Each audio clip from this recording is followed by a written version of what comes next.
Monsieur le Président, honorables sénateurs, sénatrices, au nom du Centre québécois du droit de l'environnement, le seul organisme de bienfaisance au Québec qui offre une expertise juridique indépendante pour la protection de l'environnement, je vous remercie sincèrement de votre invitation à venir témoigner ce soir.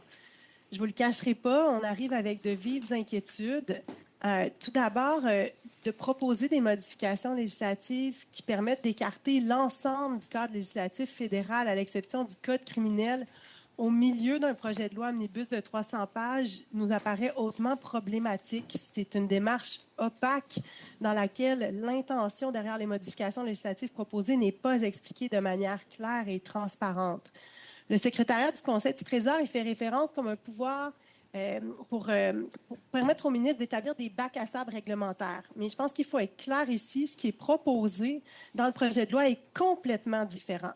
Là, ici, ce qu'on veut faire, c'est d'utiliser un véhicule, donc la loi sur la réduction de la paperasse, qui, à l'origine, visait à alléger le fardeau administratif pour les entreprises pour venir proposer complètement autre chose, soit de permettre à quelques personnes au sein de l'exécutif d'autoriser le contournement, non pas juste de règlements, mais bien de l'ensemble des lois qui ont été votées dans l'enceinte du Parlement, à l'exception du Code criminel. Donc, loi sur les explosifs, loi sur la transparence et la responsabilité en matière d'influence étrangère, etc., n'importe quelle loi fédérale.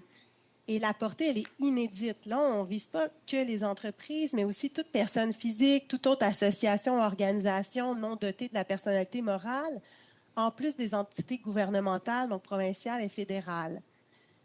Les bacs à sable réglementaires ont été mis sur pied dans des contextes où souvent la technologie évolue plus vite que les processus réglementaires. Et donc, plutôt que de venir adopter à la hâte des règlements inadéquats, l'idée, c'est de mener certaines expérimentations pour tester des développements qui, ultimement, doivent bénéficier, bien sûr, à la société, et j'insiste vraiment sur ces mots-là, de manière très ciblée, transparente, temporaire et contrôlée. Là, ici, les dispositions proposées ne sont pas du tout limitées à des essais en innovation.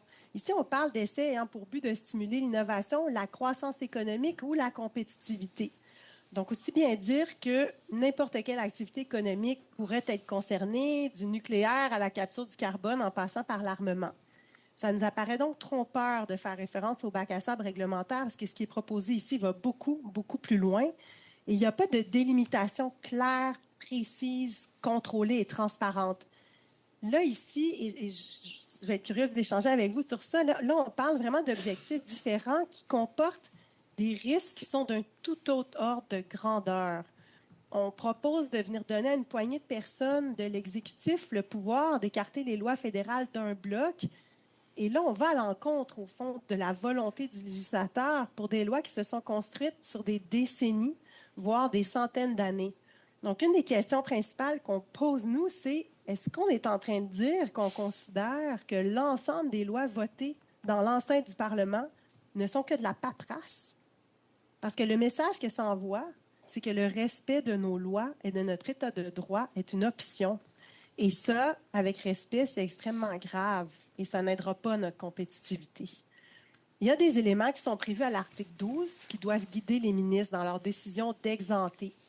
Sauf que ces éléments-là ne comportent même pas de mesures de suivi serrées et ne sont, à notre avis, absolument pas suffisants pour assurer la protection de l'environnement, la santé et la sécurité, pas plus que ne l'est la temporalité là, qui est suggérée.